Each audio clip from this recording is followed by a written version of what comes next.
नमस्कार, स्वागत है आपका फायदेमंद फंड्स में। और फायदेमंद फंड्स के जरिए हम आपको अच्छे जो बहुत सारे म्यूचुअल फंड्स हैं उसके बारे में बताते हैं कि किस में आप अपना निवेश कर सकते हैं, किसके बारे में आपको जानकारी होनी चाहिए। तो हर हफ्ते एक फंड और एक फंड मैनेजर से आपकी मुलाकात होती है। इस वक्त बाजार जिस जंक्शन पर खड़ा है, एक तेज़ी का माहौल बना है। यूएस में भी अगर आप देखिए तो इन्फ्लेशन ऐसा लग रहा है कि शायद पीक हो गया है और वहाँ पे 2 क्वार्टर से लगातार जो इनकी जीडीपी है वो कॉन्ट्रैक्ट कर गई है। अभी जो कल नंबर आया वो भी गिर के आया है। तो क्या फेड अब बहुत हार्श स्टेप नहीं लेगा, डविस कमेंट्री आ रही, इस तरह की बहुत सारी बातें चल रही, लेकिन उसकी वजह से बाज़ारों में एक ज़बरदस्त तेज़ी का माहौल है। तो यही मौका होता है जब आप अपनी इन्वेस्टमेंट की प्लानिंग करते हैं। बीच में लोग थोड़ा सा वो हो गए थे, हालांकि SIPs में बहुत ज़्यादा तेज़ी बनी हुई थी। तो कौन से वो फंड हो सकते हैं जिस पे आपको नज़र रखनी चाहिए? आज वैसा ही एक फंड है हमारे साथ, निपॉन इंडिया का फोकस्ड इक्विटी फंड। जिस नाम से इसका ही फोकस्ड इक्विटी फंड है, तो बहुत कम स्टॉक्स इसमें होते हैं, एकदम फोकस्ड होते हैं और फोकस के पीछे जो प्रीमाइस होता है वो मैक्सिमम प्रॉफिट होना चाहिए। बातचीत करने के लिए हमारे साथ फंड मैनेजर विनय शर्मा है। बहुत लंबा अनुभव है विनय का, और हम लोग जब बातचीत कर रहे थे तो हम लोग ये पूछ ही रहे थे मैं इनसे कि फोकस करना बड़ा कठिन काम होता है कि कैसे ज़्यादा से ज़्यादा प्रॉफिट बनाया जाए। तो विनय, इससे पहले कि मैं आपके फंड के अंदर की बहुत डिटेलिंग करूं, पहले तो मुझे ये बताइए कि बाज़ार में अभी एक चर्चा शुरू हो गई है कि बॉटम बन गया है और एक कैंप करा है कि नहीं ये बेयर मार्केट की रैली। तो आप किस कैंप में हैं? देखिए, हम लोग जनरली शॉर्ट टर्म प्रेडिक्शन तो फेवर नहीं करते हैं, लेकिन अगर आप देखें बाजार में जो मेजर कंसर्न था वो था इन्फ्लेशन। लास्ट फ्यू क्वार्टर से इन्फ्लेशन डेवलप्ड मार्केट में और इंडियन मार्केट में वाज बियॉन्ड रेगुलेटर्स कंफर्ट। तो थोड़ा इन्फ्लेशन का कंसर्न था, थोड़ा वैल्यूएशन का कंसर्न था। Obviously few quarters back valuations were at much higher level and थोड़े पॉकेट्स में वैल्यूएशन काफी हाई थे, स्पेशली जो हाईटेक हाई ग्रोथ पॉकेट्स थे उनमें वैल्यूएशंस काफी हाई थे। सिमिलरली यूएस मार्केट्स में नैस्डैक में वैल्यूएशंस उनके एवरेज से काफी हाई थे। तो कंसर्न था इन्फ्लेशन का, कंसर्न था वैल्यूएशन का, एंड कंसर्न था कि रेगुलेटर्स काफी तेजी से या सेंट्रल बैंक्स काफी तेजी से इंटरेस्ट रेट हाइक करेंगे, जिसका ऑब्वियसली इक्विटी मार्केट्स पे नेगेटिव असर होने का चांस रहता है। तो ये ब्रॉड कंसर्न थे एंड आई थिंक उसमें से थोड़े कंसर्न खत्म तो नहीं हुए हैं बट कम होने लगे हैं। जैसे कि काफी ज्यादा बाजार का ध्यान और बाजार पार्टिसिपेंट का ध्यान अब इन्फ्लेशन से ग्रोथ की तरफ जा रहा है, सेइंग दैट शायद इन्फ्लेशन का तो पीक नजदीक आ गया है या ऑलमोस्ट कभी भी हो सकता है इन्फ्लेशन का पीक तो, लेकिन साथ में growth slow down specially developed markets में काफी हद तक यूएस में एंड यूरोप में, जहां पर एनर्जी कॉस्ट एक बड़ा कंसर्न बनता जा रहा है because of this Russia Ukraine war. तो यूएस और यूरोप में स्लो डाउन के चांसेस बढ़ते जा रहे हैं एंड स्लो डाउन की प्रोबेबिलिटी बढ़ती जा रही है, और उसकी वजह से जो डर था कि इंटरेस्ट रेट काफी तेजी से हाइक हो सकते हैं, वो डर थोड़ा कम होता जा रहा है। आई थिंक यही 3-4 फैक्टर हैं जिसकी वजह से बाजार अभी मूव कर रहा है मैक्रो साइड पे ऑब्वियसली। लेकिन विनय, जैसे आपने कहा कि ये फैक्टर्स हैं 4 की, थोड़ा स्लो डाउन की प्रोबेबिलिटी बढ़ गई है, इसलिए सेंट्रल बैंकर्स उतने हॉकिश व्यू नहीं रखेंगे, लेकिन 75 बेसिस पॉइंट तो बढ़ा ही दिया यूएस ने, और यूएस ये भी कह रहा है कि अगली तिमाही में भी वो बढ़ाएंगे डेटा देख करके। तो उसका असर चूंकि हमारे यहाँ इसलिए पड़ता है कि हम अपनी करेंसी हेज करने के लिए, तमाम चीज़ों करने के लिए फिर फॉलो करने लगते हैं। अब आरबीआई के सामने एक बहुत बड़ा चैलेंज है कि वो क्या करेंगे। अगले शुक्रवार को 5 अगस्त को ये तय करना है उनको। तो एक कंपल्सिव रेट हाइक आपको लगता है यहाँ पे होगी जो कि फिर बाजार पसंद नहीं करेगा? वेल, देखिए, मार्केट्स हमेशा फॉरवर्ड लुकिंग होते हैं एंड देयरफॉर इम्पोर्टेंट ये नहीं है कि रेट हाइक होगा या नहीं होगा। ऑब्वियसली उसका शॉर्ट टर्म असर होता है, बट इम्पोर्टेंट ये है कि डायरेक्शन किस तरफ जा रहा है। एंड अगर डेवलप्ड मार्केट्स में after the rate hike reaction देखें तो रिएक्शन ये बता रहा है कि market is starting to believe कि अब यहाँ से रेट हाइक्स स्लोअर होंगी एंड लोअर होंगे। That is the high probability के इफ अगर ग्रोथ स्लो डाउन होता है और इन्फ्लेशन का स्लो डाउन होता है तो रेट हाइक्स की उतनी जरूरत नहीं रहेगी जितना शायद कुछ क्वार्टर्स पहले लग रहा था। एंड अगर इंडियन फंडामेंटल्स देखें, इंडियन फंडामेंटल्स एक्चुअली आपके most of the emerging market peers से काफी बेटर हैं, इन द सेंस आपके पास क्लोज टू $600 billion reserves हैं, which is a very strong backbone for currency. आपका करंट अकाउंट डेफिसिट ऑब्वियसली अभी चैलेंजिंग है, लेकिन अगर आप देखें कि क्रूड भी has fallen 25-30% in last few months, तो क्रूड का भी ऐसा लग रहा है कि थोड़ा पीक सा हो गया है और हाई प्रोबेबिलिटी के पीक हो गया है क्रूड का। सो देयरफॉर करेंसी में उतना कंसर्न नहीं लग रहा जितना कि कुछ क्वार्टर्स पहले लग रहा था। And similarly RBI in our opinion would be feeling the same, that उतना कंसर्न नहीं है जितना पहले होना चाहिए था। सो therefore इम्पोर्टेंट ये नहीं है कि आरबीआई रेट हाइक करता है नहीं करता, इम्पोर्टेंट ये है कि आरबीआई क्या सिग्नल देता है और इंटेंशन क्या देता है। पॉलिसी हॉकिश रहेगी, न्यूट्रल रहेगी, इन्फ्लेशन किस की डायरेक्शन क्या है एंड ग्रोथ का डायरेक्शन क्या है। एंड अगर आप देखें तो एटलीस्ट ग्रोथ पे इंडिया का आउटलुक काफी बेहतर लग रहा है compare to most other emerging markets and probably developed markets as well. Therefore हम लोग उतना कंसर्न नहीं है about RBI policy at this point of time. Probably Fed policy was more of a concern, लेकिन फेड पॉलिसी भी अब लग रहा है कि तो ये चर्चाएं भी शुरू हो गई हैं।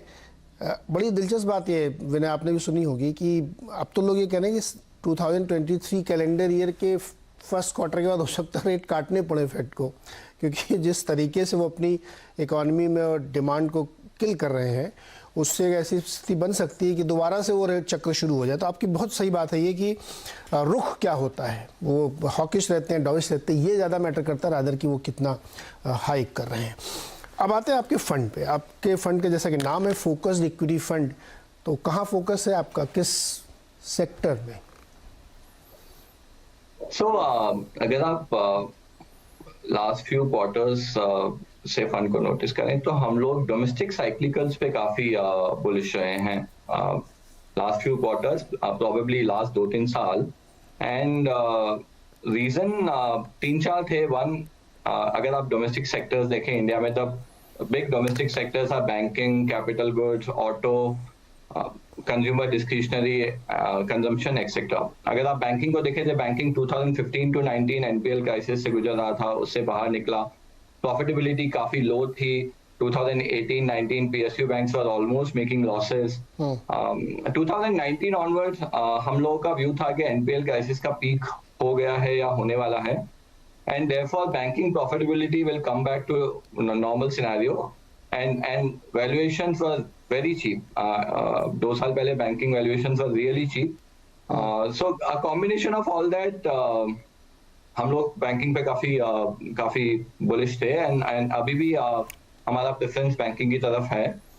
सेकेंडली अगर आप इंडिया का capital goods and auto cycle भी देखें, काफी सालों से कैपिटल गुड्स एंड ऑटो में, स्पेशली प्राइवेट केपेक्स में कुछ खास इंडिया में हुआ नहीं है। कॉर्पोरेट्स भी डी-लेवरेज कर रहे थे, जैसा मैंने कहा एनपीएल क्राइसिस था बैंकिंग में, वैसे ही कॉर्पोरेट्स में भी थोड़ा डेट इश्यूज थे, तो कॉर्पोरेट्स भी डी-लेवरेज कर रहे थे, केपेक्स की तरफ कम ध्यान था। एंड अगेन वो सब चेंज हो रहा है धीरे धीरे, जैसे कि ग्रोथ आउटलुक इम्प्रूव हो रहा है नेक्स्ट 2-3 साल। अगर कोई बड़ा शॉक नहीं आता है तो ग्रोथ आउटलुक स्टडी रहेगा।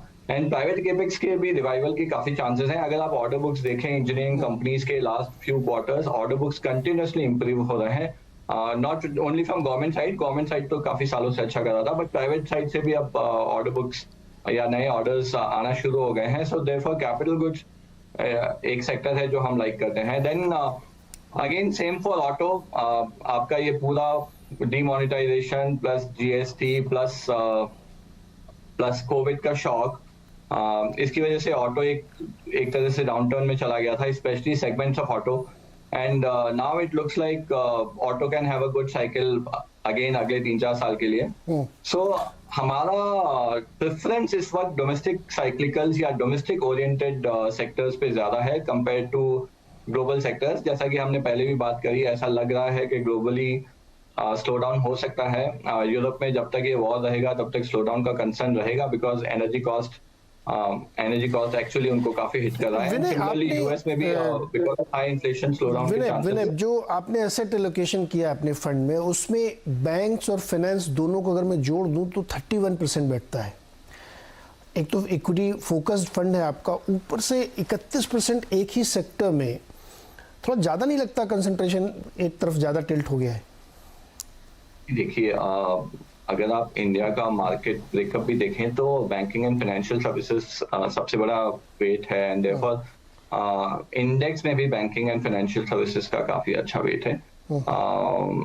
एंड सो देयरफॉर थोड़ा बहुत ये उसका रिफ्लेक्शन है कि इंडेक्स में banking and financial services are the biggest one, and थोड़ा as I said banking and financial services was काफी चीप, काफी रीजनेबल वैल्यूएशन पे अवेलेबल था 2 साल पहले, एंड साइकिल ठीक लग रही थी। And banking, real estate, capital goods, auto, ये सब cycles when they start generally वो लास्ट करती हैं 3-4 साल के लिए। तो you can take a medium term, long term view on the sector and on some companies. तो यही रीजन है दैट हमारा कन्विक्शन लेवल बैंकिंग पे काफी हाई था, एंड वैल्यूएशन रीजनेबल थे, लिक्विड सेक्टर है, दैट्स बॉलपार्क। अच्छा, और सेकंड बेस्ट आपका जो है फिर वो ऑटोमोबाइल पे भी आपने बहुत फोकस किया है। ऑटोमोबाइल में आप 2 व्हीलर की तरफ देखते हैं या 4 व्हीलर की तरफ, या फिर ऑल टुगेदर एंसिलरी के थ्रू प्ले कर रहे हैं? सो ऑटो में एक्चुअली हर सब सेक्टर का अपना अलग फंडामेंटल्स हैं। 2 व्हीलर्स के फंडामेंटल्स, 4 व्हीलर के फंडामेंटल्स, सीवी फंडामेंटल्स और एंसिलरीज, इन सब एंसिलरीज प्रॉब्ली इन सब का कॉम्बिनेशन है। तो आज की तारीख में हम एक्चुअली सारे ही सेगमेंट्स पे रीजनेबली ऑप्टिमिस्टिक हैं। 4 व्हीलर्स में लास्ट 4-5 साल में इंडिया की ग्रोथ सिंगल डिजिट में हुई है, एंड अगर आप लॉन्ग टर्म देखें तो इंडिया की ग्रोथ सिंगल डिजिट से ज़्यादा होनी चाहिए, बिकॉज यू है आपके पास फेवरेबल डेमोग्राफिक्स है, आपका मिडिल क्लास कंटिन्यूसली इंक्रीज हो रहा है, इनकम्स कंटिन्यूसली इंक्रीज हो रही हैं, एंड ऑटो पेनिट्रेशन इतना भी हाई नहीं है कि आपका सिंगल डिजिट रिटर्न्स आए। सो देयरफॉर इसलिए 4 व्हीलर्स पे हम ऑप्टिमिस्टिक हैं कि जब ग्रोथ वापस आएगी तो प्रॉब्ली इंडस्ट्री की ग्रोथ सिंगल डिजिट से डबल डिजिट की तरफ मूव करेगी। एंड जैसा कि मैंने पहले भी कहा, वंस ऐसा होता है वो 3-4 साल तक चलता रहता है। तो medium term auto 4 wheeler cycle is looking quite good. 2 wheelers again at some point of time ये Covid disruption and demonetisation disruption, उससे पूरा एक 3-4 साल का डिसरप्शन आ गया था इंडस्ट्री में, जो शायद अब स्टेबल हो रहा है, और स्टेबिलिटी में again these companies will do much better than what they have done over the last 3-4 years. CV cycle, जैसा कि मैंने कहा, CV is a reflection of infrastructure spending, capex cycle. तो वहां पर भी साइकिल अब ठीक लग रही है, because private capex is coming back, government का ध्यान टुवर्ड्स रोड, रेलवेज, जो इस तरह का इंफ्रास्ट्रक्चर है जहाँ सीवी की डिमांड काफी ज्यादा होती है, उस तरफ गवर्नमेंट का काफी अच्छा ध्यान है फॉर क्वाइट सम इयर्स। तो सीवी साइकिल भी ठीक लग रही है। तो it's a combination of all. Actually auto में generally you have to be sub sector specific, but at this point of time probably सारे ही सब सेक्टर ठीक लग रहे हैं। ओके, ऐसे में देख रहा था कि आईटी में आपने काफ़ी ज़्यादा एक्सपोजर ले रखा है सिंगल स्टोर कंपनी में, जबकि वो बहुत बड़ा एक पैक है। इसको मैं इस तरह से भी पूछ सकता हूँ आपसे कि 2 तरह की कंपनीज चल रही हैं, एक तो जायंट पुराने दिग्गज हैं और एक मिड कैप नए तरीके की कंपनीज हैं, नए से प्लस मिड कैप कंपनीज हैं, लेकिन आपने उसमें से एक चुना और बहुत सारी कंपनीज छोड़ दी, या आपको लगता है कि वही एक कंपनी काफ़ी है? देखिए, एक तो जैसे कि मैंने पहले भी कहा कि आईटी और जो न्यू टेक्नोलॉजी सेक्टर था वो कुछ क्वार्टर्स पहले काफी एक्सपेंसिव लग रहा था, and specially mid cap IT, अगर आप उनके लास्ट 5 साल या 10 साल के वैल्यूएशन से कंपेयर करेंगे, लास्ट ईयर और लास्ट 18 मंथ्स में उनके वैल्यूएशंस काफी ज्यादा हाई थे, क्योंकि ऑब्वियसली कोविड की वजह से उनको एक बूस्ट मिला, work from home, digital requirement companies का, उसकी वजह से मिड कैप आईटी को काफी फायदा हुआ, और उनके वैल्यूएशंस काफी ऊपर चले गए कंपेयर टू देयर पास्ट। तो वो एक सेक्टर था जो हमने अवॉइड किया लास्ट फ्यू क्वार्टर्स से, और हम मिड कैप आईटी में इन्वेस्टेड नहीं थे। एंड ओवरऑल इन जनरल जैसे कि मैंने पहले भी कहा, फंड का जो प्रेफरेंस था वो डोमेस्टिक साइक्लिकल्स की तरफ था, और आईटी जो है वो एक ग्लोबल सेक्टर है, और global economy is more important for IT companies than Indian economy. तो इसलिए आईटी में हम लोग अंडरवेट थे लास्ट फ्यू क्वार्टर से, और at least as of now that stance continues, that domestic cyclicals का preference over global companies, that continues. Vinay, एक छोटा सा ब्रेक मुझे यहाँ पे लेना है, बहुत ही छोटा सा, कुछ सेकंड्स का, वापस तुरंत आते हैं और कुछ और सेक्टर्स पे आपकी राय जानेंगे, और साथ ही चुनने का बेस क्या है। कुछ लोग ग्रोथ स्टॉक बहुत पसंद करते हैं, कुछ लोग वैल्यू स्टॉक पे जाते हैं, कुछ लोग कहते हैं कि ये साल वैल्यू स्टॉक्स के लिए बहुत अच्छा है, तो उस पर भी थोड़ी सी आपकी राय जानने की कोशिश करेंगे।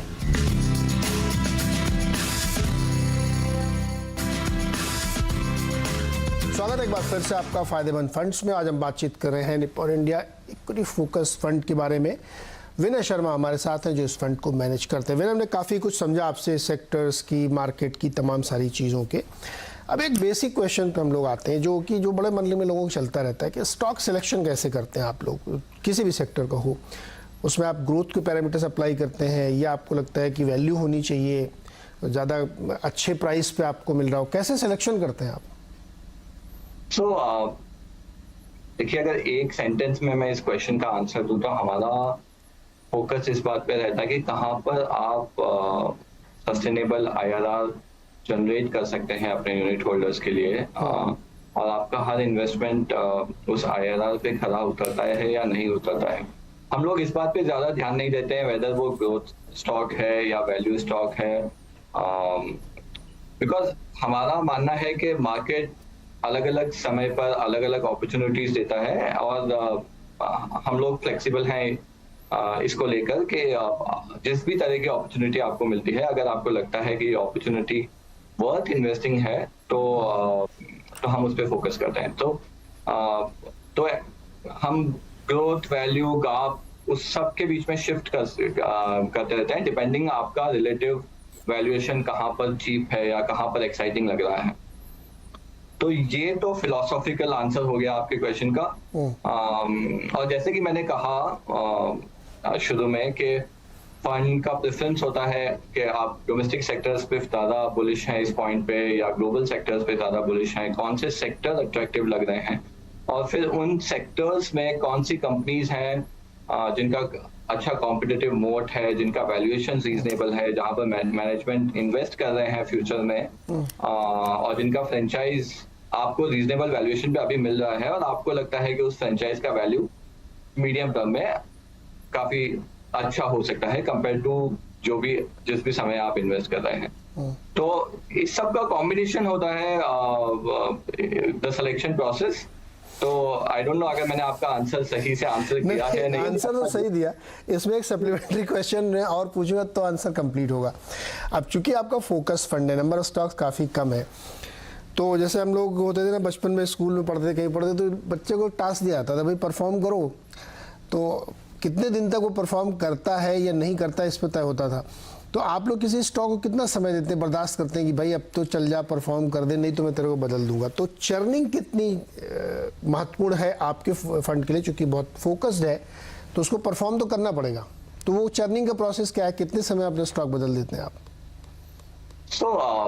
देखिए, जैसे कि मैंने कहा, हर इन्वेस्टमेंट का एक थीसिस होता है, उसके पीछे एक फिलॉसफी होती है। तो पीरियडिकली हम ऑब्वियसली अपनी थीसिस को टेस्ट करते रहते हैं वेदर हम सही डायरेक्शन में वर्क कर रही है थीसिस या नहीं कर रही है, कंपनी सही स्टेप्स ले रही है या नहीं ले रही है, सही इन्वेस्टमेंट कर रही है या नहीं कर रही है, शेयर होल्डर फ्रेंडली है नहीं, ऑल दोज थिंग्स। तो वो पीरियोडिक इवैल्यूएशन तो हमेशा on every day basis, every week basis, every month basis वो पीरियोडिक इवैल्यूएशन तो चलता ही रहता है। लेकिन आपका क्वेश्चन था कि हम कितना समय इन्वेस्ट करना चाहेंगे, वो समय एक्चुअली उतना इम्पोर्टेंट नहीं है। अगर हमको लगता है कि फंडामेंटल्स कंपनी के सही डायरेक्शन में मूव कर रहे हैं और उसकी वैल्यू अभी जो है उससे काफी ज्यादा होनी चाहिए या उसमें इन्वेस्टर्स के रिटर्न बन सकते हैं, तो हम उस कंपनी को इनफ समय देना चाहेंगे। और हम in that sense we are very patient. So समय is not a problem. Obviously, equity investments का आउटलुक लॉन्ग टर्म होना चाहिए एंड देयरफॉर एटलीस्ट 2-3-4 साल इज द मिनिमम आउटलुक किसी भी इन्वेस्टमेंट का।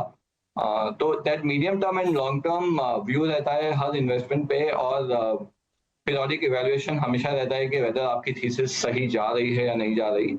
That is I think more important then कितना समय और कितना चर्निंग। आई थिंक दैट वो हमारे लिए उतना इम्पोर्टेंट नहीं है। ओके, एक सेक्टर और है जिस पे आपकी आखिरी राय मुझे चाहिए, संक्षेप में बताइएगा। जैसे जो फार्मास्यूटिकल है, तो मेडिसिन वाले की बजाय जो हॉस्पिटल सेक्टर है, जो पैथोलॉजी सेक्टर है, इसमें बहुत ज़्यादा डिसरप्शन देखने को मिल रहे हैं हाल फिलहाल में, और चाहे मेडिसिन चेन्स हो या हॉस्पिटल्स हो। खासतौर पे ये जो पैथोलॉजी वाले, इसमें तो आपने सुना ही होगा कि बहुत ज़्यादा डिसरप्शन आने दिख रहा है। इस सेक्टर पे आप लोगों की दिलचस्पी होती है क्या? So, of course, hospital, diagnostics, pharma retail, इन सब के फंडामेंटल्स अगर आप लॉन्ग टर्म देखेंगे तो इंडिया में काफी ब्राइट ही लगते हैं, बिकॉज जैसे जैसे इंडिया का डेमोग्राफिक्स टुवर्ड्स ओल्डर एज जाता जाएगा, वैसे वैसे इन सब की रिक्वायरमेंट बढ़ती ही जाएगी। एंड अभी भी इनका काफी अंडर पेनिट्रेशन है इंडिया में। अगर आप इंडिया की हेल्थ सर्विसेज को कंपेयर करेंगे इमर्जिंग मार्केट से, डेवलप मार्केट से तो हम काफी पीछे हैं, बट इमर्जिंग मार्केट से भी हम काफी स्कोप है इंडिया में पेनिट्रेशन इंक्रीज होने का। तो on a long term basis in sectors, इनकी ग्रोथ को लेकर हम काफी बुलिश हैं। लेकिन जैसा कि मैंने पहले कहा आईटी सेक्टर के बारे में कि वो इस पे भी अप्लाई होता है डायग्नोस्टिक्स और सेक्टर पे, कि वैल्यूएशंस कुछ क्वार्टर पहले काफी महंगी हो गई थी, एंड कंपटीशन का मतलब कंपटीशन आने का काफी चांस था, न्यू कंपटीशन आने का, क्योंकि प्राइवेट इक्विटी और प्राइवेट इन्वेस्टर्स का काफी इंटरेस्ट है इस सेक्टर में। सो देयरफॉर हम इस सेक्टर से थोड़ा we were not participating in this sector. लेकिन अगर वैल्यूएशन रीजनेबल हुए तो फंडामेंटल्स ऑफ द सेक्टर और लॉन्ग टर्म फंडामेंटल्स काफी स्ट्रांग है इस सेक्टर। असली चीज़ है जिसकी तरफ विनय बार बार इशारा करें, इवन आईटी को लेकर के भी, और ये एक बहुत ही जेन्युइन कंसर्न है कि अगर वैल्यूएशन नहीं ठीक है तो फिर एंट्री करने से रिटर्न नहीं बनते हैं, और ये एक फिलॉसफी लेके चलते हैं। विनय, बहुत बहुत शुक्रिया हमारे साथ जुड़ने के लिए और इस फंड के बारे में विस्तार से हमें बताने के लिए। तो जो लोग देख रहे हैं, सुन रहे हैं, इसको समझ रहे हैं, उनके लिए एक बढ़िया ऑप्शन हो सकता है। थोड़ा इसके बारे में और पढ़िए, समझिए, और इस फंड को आप अपने पोर्टफोलियो के लिए ले सकते हैं, समझ सकते हैं। मेरा बहुत बहुत शुक्रिया हमारे साथ जुड़ने के लिए। Thank you. तो इस हफ्ते के लिए फायदेमंद फंड्स में इतना ही। अगले हफ्ते एक और नए फंड और एक और नए फंड मैनेजर के साथ आपकी मुलाकात कराएंगे।